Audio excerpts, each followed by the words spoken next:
don't know if it's politically advantageous, but for me, it's cathartic. I just felt so good saying that. And the wisdom of what I said was so validated. And think about it. See, my point is Trump does not like the United States. He does not pull for us. He said soldiers are fools. And so he goes to Dover, Delaware for, quote, the dignified transfer, unquote, and he doesn't take his hat off around the coffin of fallen soldiers. He doesn't like the United States. And yes, I have Trump derangement syndrome, and I'm trying to get it worse. So Because I can't hate him.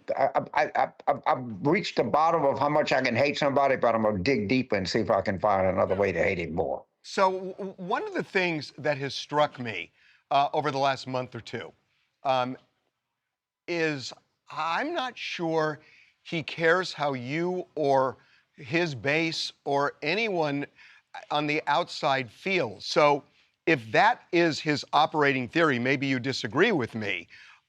It doesn't matter what you, what I, or what anybody else thinks. He's going to do what he's going to do.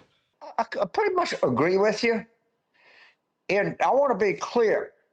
The reason I did this, because it made me feel good.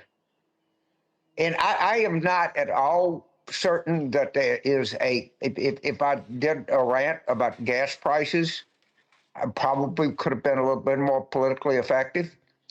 But I did this, okay? I did this because, I'm 81 years old, and I just, it's what I felt.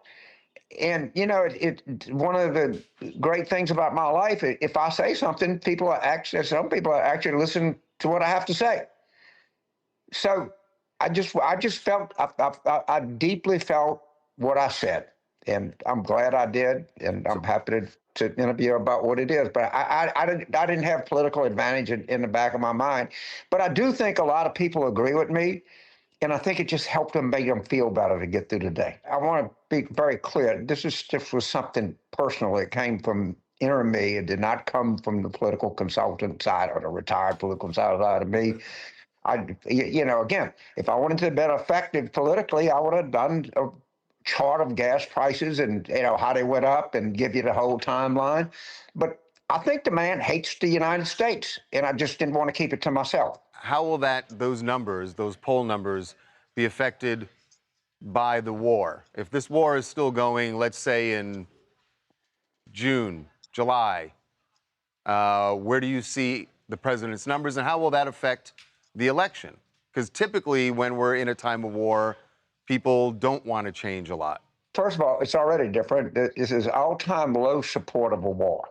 And as the war goes on, it doesn't get any better. I think that the country has rendered judgment on Trump. And so they're not supporting the war because he's underwater even on immigration now. But will those people vote come November? When your differential between your strong disapprove and your strong approve is 20 points or better, yes, that by any indications, people are going to vote.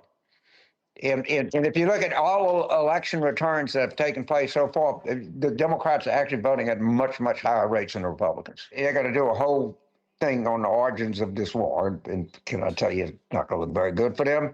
And the Epstein stuff, my message is simple. If you want to know what's in the Epstein files, vote Democratic, because they're going to be all over the place. So, yes, and it is correct. We're not going to be able to legislate because they'll veto everything, but God, we're going to be able to investigate.